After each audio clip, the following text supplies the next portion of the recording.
Hi, Sanjeev. Thanks for accepting my invite after uh, a long time of going back and forth, right? And welcome to the show, and so nice to for you to be on this podcast. You're my second guest in 2023, so yeah, great to have you on board. Thanks for having me, Rajeev. Yeah, absolute. I'm a big fan of your photography. Yeah. Oh, thank you so much. Appreciate that. Same here as well. And I've been looking through your photographs. There's a lot of portraits. There's a bunch of like wildlife, a lot of bird life, a little bit of landscape. And I think, and also, if you look at the locations, you've shot all over the place. I think some in India, some in Southeast Asia, some in London, and obviously some where you are, which is uh, New York State. So, I mean, take me through your journey. Like, how did you mm, land up here, like where you are right now? Yeah. First of all, I live at the moment in New York State, but I'm actually from London. Since I'm from Madurai originally, and then around 22 years back, I moved to London. So I've been living in London for the last 22 years, actually. And I'm studying in New York State, actually. So I've just living here for a month, for a year. So in terms of photography, Rajiv, it started way back in 2010, 11, approximately around that time. And it all started with me feeling a bit lonely. I mean, I was going through a rough patch in life, and I was feeling a bit needed some kind of attachment, and I impulsively bought a digital camera, and that kind of took me. Well, before that, I was playing around with my ex's digital camera, and I couldn't take a single shot. Actually, I was trying everything, and everything came out very things I didn't continue with that for a long time. Then one fine day, I just bought a digital camera from a shop quite impulsively, and then I went back and I figured out myself. I like the process of learning on my own, like how to take pictures, how what to do with their shutter speed, aperture, and all this photography. I mean, thanks to YouTube and stuff like that, I learned most of the stuff on my own. Uh, so the minute I got the hang of handling a camera, I got hooked.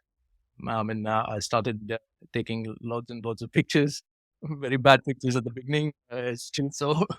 But yeah, that's how it started. Then advent of Facebook and before Facebook, there was a thing called it's still there, National Geographic magazine, where you can post pictures and get comments and stuff like that. Fellow enthusiasts post pictures as well. I started doing that, and that kind of we kind of formed groups, and from there it took on. Uh, so yeah, that's how it started. Interesting. Interesting. You say that it was almost like therapy for you, photography. It is, yeah, it is. Yeah, because you're the second person I've met who's something to do with using an art form as therapy for for your mental well-being. I interviewed another photographer sometime back, also from India. He's from Bombay, but he lives in Paris, and he's been running a program where he does photography as therapy. Just very very interesting. But I think it makes sense because when you the act of pressing the shutter button is actually a creative decision. People think it's very easy. You have a great camera, you press a shutter, and a beautiful picture emerges. There's so much that goes on before and after that. So I personally, when I go take a to take a photograph, or I actually like I feel like I'm actually interacting with the surroundings, yeah, and I'm being part of that environment, and I'm kind of interacting with it and right, creating something together, yeah, you know. So that's the way I feel when I actually go and take photographs, um, uh, in a in a landscape, or even when I'm taking a studio portrait. That's the interaction that happens between the photographer and the subject, and then you create something together. It's not the photographer creating something completely isolated, right? So there's this interaction, and I feel that's the key as far as this art form is concerned. That interaction. What's your take on that?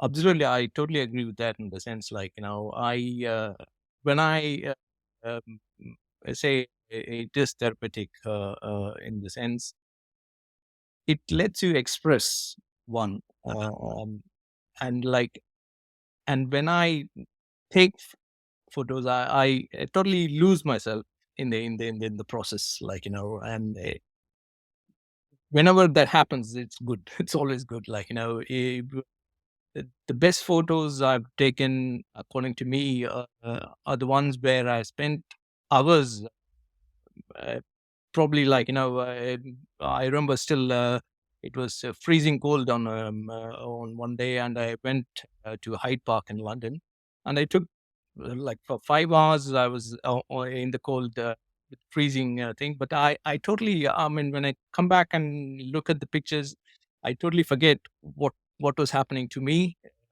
So you get drawn into this thing. So that's what I like about photography. It kind of draws you in. It kind of immerses yourself into the process, to get this. And so, and you, I think it's like any other art form, in the sense, like, you lose yourself in the art. Uh, that's the appealing bit about it. Awesome.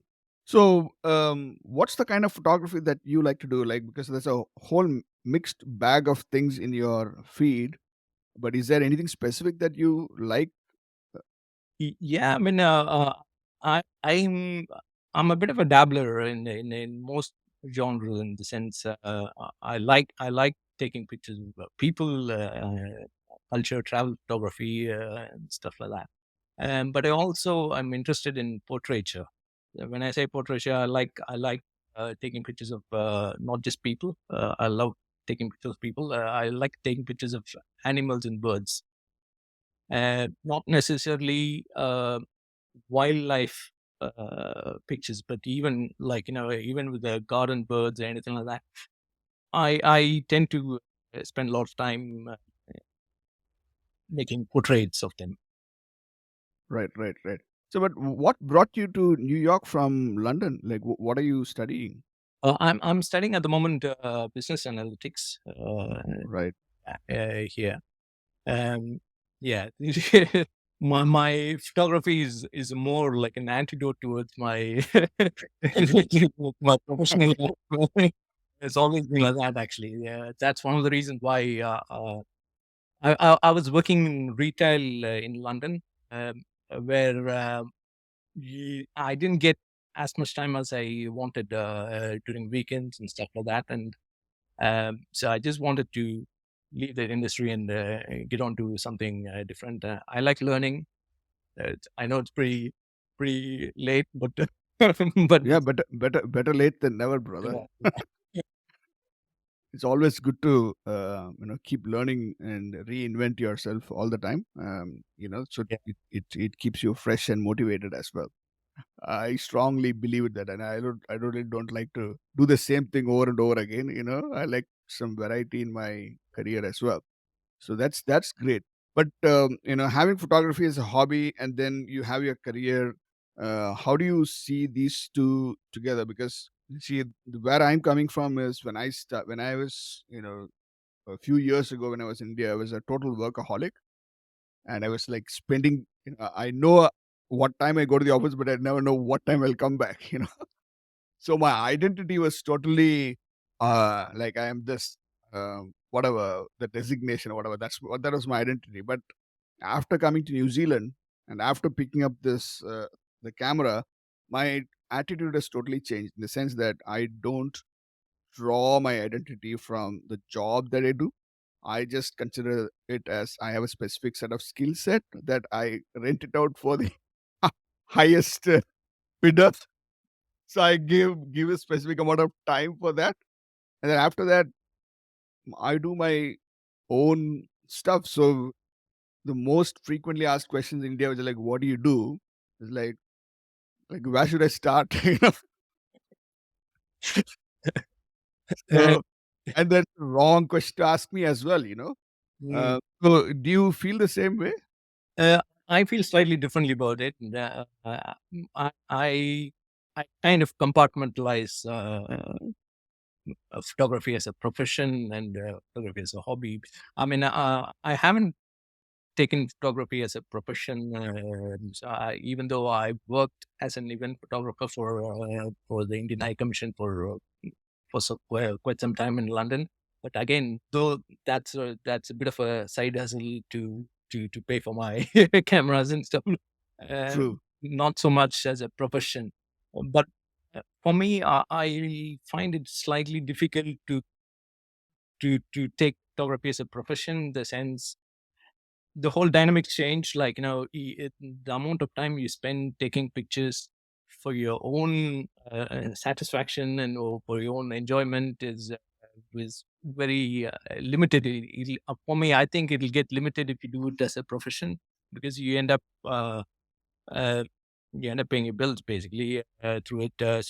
Which for me is not ideal for me. In the Mm. sense, but I like to keep it as a way to as an outlet where I can explore myself, and I can share it. I mean, I don't consider myself a very extroverted person, so photography is one such thing where I express myself through thing. And yeah, I think there is a bit of a creative bone in my body that I would like to tap into. Yeah.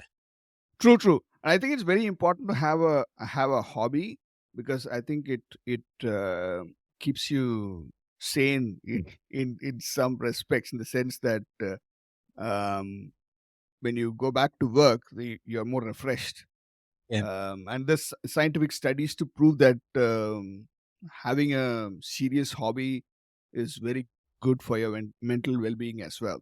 So I totally get that, and I think and I even now I do some professional shoots like food photography and stuff, but still it's very difficult to uh, make the transition to being a totally professional photographer. It's I feel like today with the democratization of technology with and cameras being so easily available, the entry barrier is very low Yeah. for someone to make make something out of the camera, but it's very difficult uh, uh, to becoming a full-fledged professional, make a living out of it. uh, because I feel this is an art form which is very easy to learn, but takes years to master. Absolutely. Yeah. Yeah. So that's why it's kind of a semi-professional thing for me. Yeah. It's a little bit more than a hobby, but it's Agree. probably not Yeah. full-fledged as a. Yeah, Uh, definitely. I agree with you in the sense, uh, photography is you have a lot of scope to learn on any profession for that matter.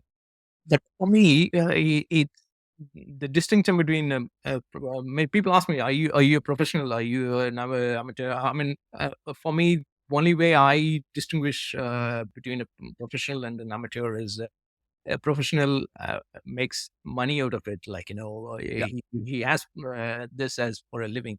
Um, irrespective, I mean, it's not a kind of a grade of photographer. yeah, yeah. You can be a photographer and can still take that. photograph. You may not have photography as a profession and still make True, true. Yeah, you have uh, good and bad photographers in both side of the yeah. I mean, yeah. I always remember a quote by Audrey Cartier-Bresson. I think I read it somewhere that he said, like, the first 10,000 Yep. shots you are for you. Snap. Yeah. Yeah, it's the same thing. I think whether it's 10,000 photographs or 10,000 hours, you need to put in the time, and it's. I mean, it might seem boring, but practice, practice, practice is.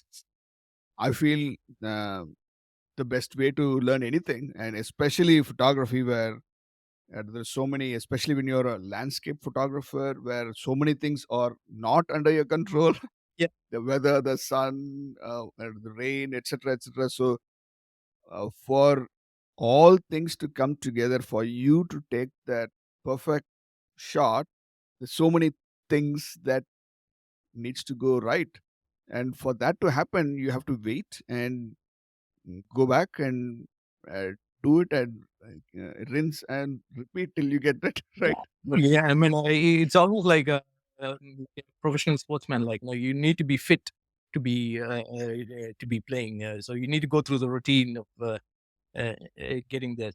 I mean, if I don't take photos for a long time, I end up taking bad shots. Like, Yeah, it happens. Yeah, definitely.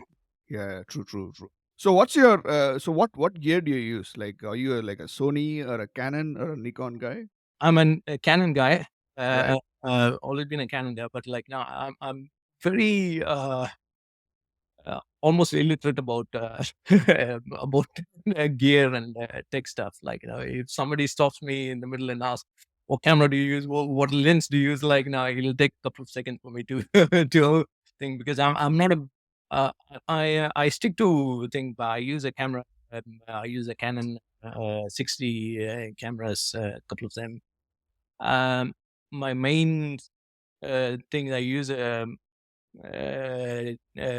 Telezoom 100 400 uh, zoom lens, along with I think it's 70 135 camera lens. These are my things. I also use a prime thing as well. For me, yeah, it doesn't matter so much with the lens and the camera I use. It's at the end of the day, you can as I've seen from many of your shots, like, you've taken amazing shots with their iPhone and other mobile technology shot. So yeah, I'm not Yeah, a I mean, camera yeah, it's yeah, person. okay. You're not a gearhead. Yeah, I'm not. Okay. A lot of people. Yeah, I get this from a lot of people. A lot of people come and they immediately assume, seeing my pictures on Facebook, and think they think that I know a lot about. Yes, could you recommend a camera better than a full frame? I said, actually, I don't know. yeah, I think you can get lost in the technical details of the art form. And I feel that's been abused a lot, in the sense there's this bad rep about photography, is that it's too technical, and people make it very technical. It's all about the camera, and you look at the most of the tutorials there, the stuff, it's all about camera reviews and this and that, and nothing about the actual art form, understanding light and shadow and composition and framing. And like, it doesn't really matter whether you're using a freaking old film camera or your phone or whatever. It really doesn't matter. Uh, if you don't understand light, camera, I mean, light composition, framing, etc., it's Really. doesn't make any sense, whatever gear that you're using. But it helps. I mean, the new advances, like, I'm a total mirrorless guy, but what it allows me to do is that I've invested, I mean, collecting a lot of vintage lenses, basically. So you can go on eBay and go hunting for old lenses, Canon lenses. So I have Canon lenses, Vivitar lenses, and Helios lenses, all like older than me. And because it's a mirrorless, I'm able to fit it with a adapter, Wow. right? So you are able to use those old lenses, and that's a pretty amazing, like, and except for couple of lenses, all of my lenses are manual. Oh, manual. So Okay. yeah, it's all almost all the lenses except for the kit lens that I have, Mm, uh, which is uh, um, uh, which has got electronics in it, and mm, then I have a nifty 50, which is again autofocus, uh, mm. has electronics in it. The rest of my lenses all manual, and the advantage is like it's I'm almost mixing digital with analog, Right. right? Like the old with the new, and it forces me actually to slow down Mm, mm. Yeah, this. because because I'm not shooting like a maniac, putting the shutter button on burst mode, So it forces me to slow down, and then I have to zoom in and figure out the focus and nail that focus, then zoom out. So it's a very very slow process for me, but now used to it. So it's almost like like a throwback to the way people used to shoot back in the Yeah. day, but it digitally. Yeah, I guess it's an amazing process where you need to slow down. That's Yeah, what, like, when I said the Enrique Bresson's quote of 10,000 photos of things. I mean, in this digital age, it's like you can multiply that by 10. We shoot a shitload of pictures in it with a digital camera. We often don't really kind of introspect our photos. think about the shot before you actually take it. I actually interviewed a 90-year-old photographer. Mhm, I'm not sure. He was in Ch- Havana and Cuba when Fidel Castro rolled in, and so he was there and shot uh, Castro's first speech. mhm. So he used to tell me. I asked him, um, "What's the difference that you see from then and now?" And he's saying, "I spent a lot more time before the computer rather than with the camera because I shooting too much. While back then, you're so you have to think about the film roles that you Yeah, have. You're limited by the number of roles you have, and your role can only take 24. 24. So and it's very expensive because you don't see um, what you're shooting until it comes back. And when he's traveling as a photojournalist, he used to ship that off to wherever, National Geographic, London, or whatever, and he won't actually see the output. And he's totally limited by the number of frames that he gets, so he's pretty careful about what he's Yeah. shooting.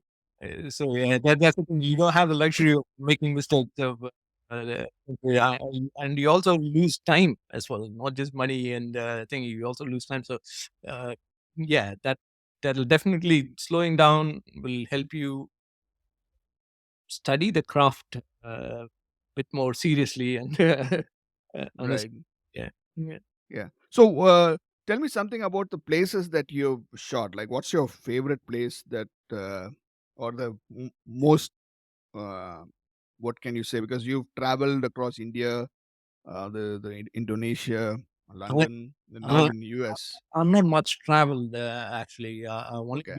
I've been to Indonesia. So far, by far, that's the best trip I have had.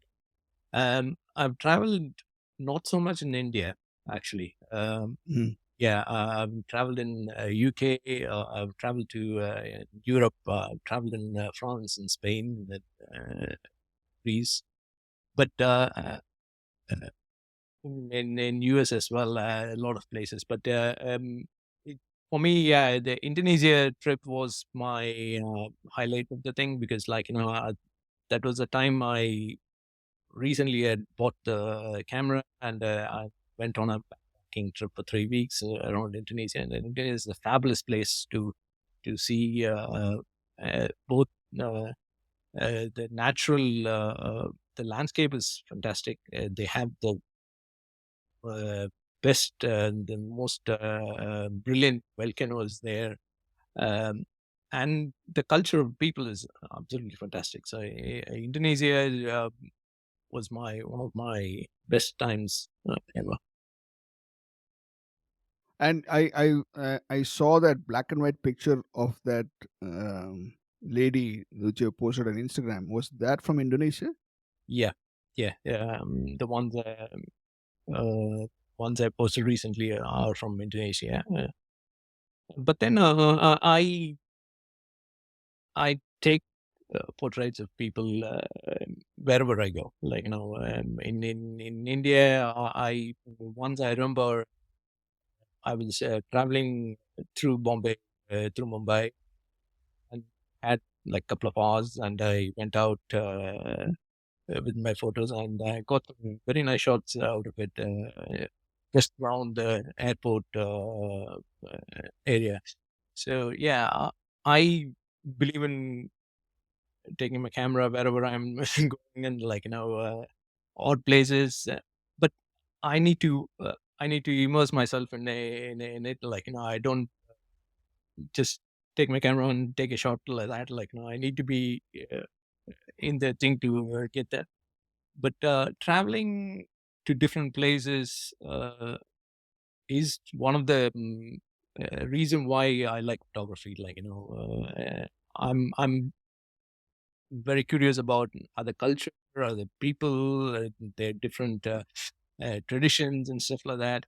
For example, I love. I still haven't taken a attended this. I love events. I love things when they happen outdoors.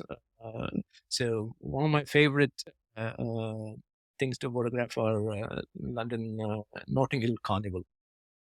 I don't miss it most of the time. I attend it whenever I'm in London. So that's when things happen.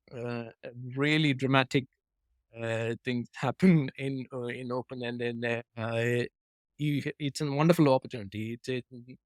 Everyone will be not so guarded with their thing. So it's a blessing for a portrait photographer. And so I love things like carnivals and events which happen in the open. One of my dreams is to go and take the Theyyam festival in Kerala. I Right. have seen some of my uh, fellow Facebook photographers taking amazing shots of that. So yeah, things like that interest me. Right. But you mentioned that you're a bit of an introvert. So how does it happen when you're on the street trying to take street portraits?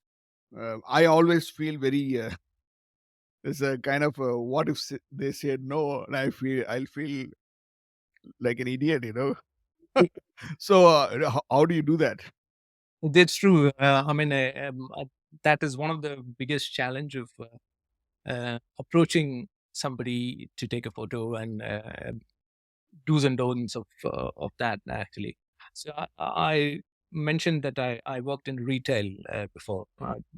This experience of working in retail helped me a lot, in that, in the sense, in retail, if you're in retail, if a customer walks into your store or something, from the minute how to approach, whether to approach or not, and how to talk to them.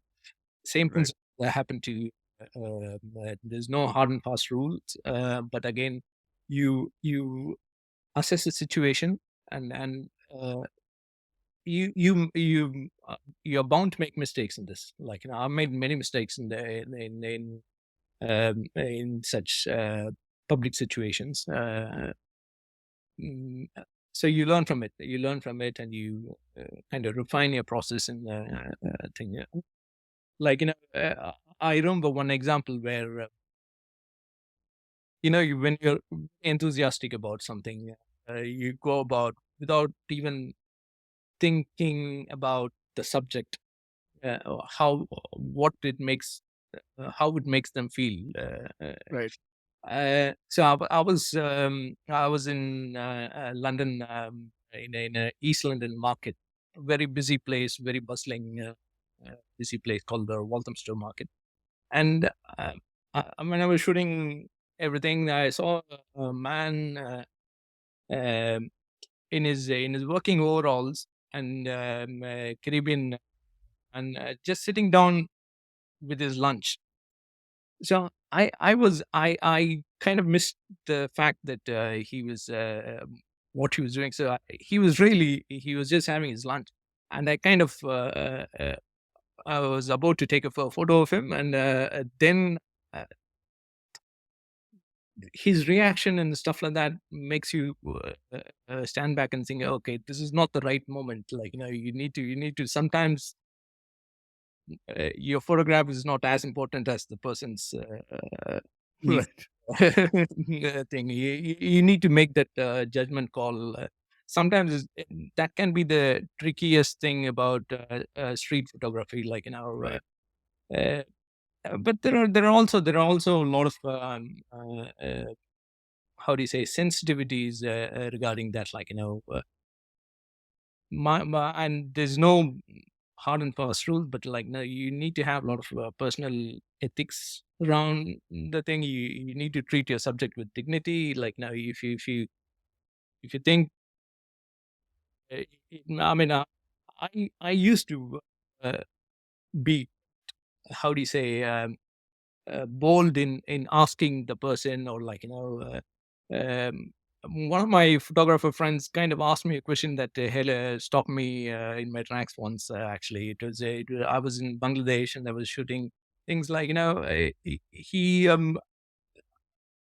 so I used to I was taking little village kind of place where I was shooting shots of their kitchen, their inside the house, basically from outside, like, with their permission. Of course, they know that I was shooting, but like, But he asked me, like, would you do that in London? Would you do that in a Western country, like, where you just go in and shoot into people's home?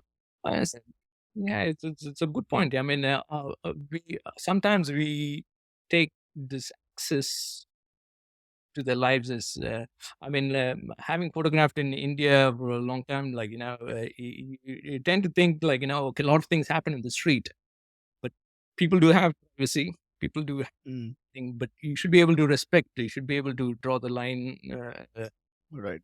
uh, which is private, which is not. Yeah. Sure.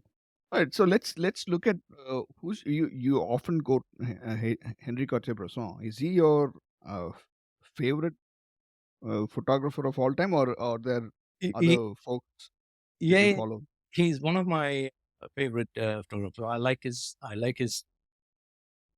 life, basically, his entire body work. Also like others. I'm a big fan of Steve McCurry. I like Sebastian Salgoda. I like. When it comes to animal, bird portraiture, I like Tim Flack. So these things, I like different photographers in different genre, actually. So a lot of influences. Yeah, I like Joseph. Right. Yeah, Awesome. Awesome.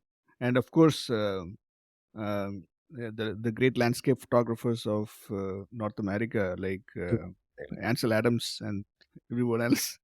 yeah, yeah. But to be honest with you, I get a lot of inspiration, not just from these greats, but also from my fellow photographers in my social media thing, in Facebook or whatever. Like, for the last 10 years, I've been, as I said, like, I was with the National Geographic magazine group, online group, where that's when it all started, and those photographers, their comments and their inspiration is what inspired me to take a photography seriously. Right. And while watching these, since then I've formed several groups, and now I'm part of, like, I don't know, so many different photo groups, and the pictures they post, I'm very inspired by them, like in the sense like everyday street photography, travel photography. I mean, I have like 100 people can give you can do podcasts about. So that's really brilliant. It is exploded, and I'm loving it actually. Great, great, great. So, are there any places or things that you actually are looking forward to shoot in the coming years? Well, to be honest with you, I've kind of uh, photography is taking a bit of a back step while I'm studying. I don't have time for that, but I have a lot of ideas. As I said, like now in India, I would like to see the Tayyam festival. I want to see the Bhagavati festival. I like such uh, traditional, authentic, traditional festival instead of staged uh, things. And I like, as I said, carnivals. Also, Venice Carnival. I would like to do Venice, Rio. These are the things, but places I would like to go. It's a long list, Rajiv. Yeah. True, true, true. Right. It's a lot of interesting things we've covered, mm, Sanjeev.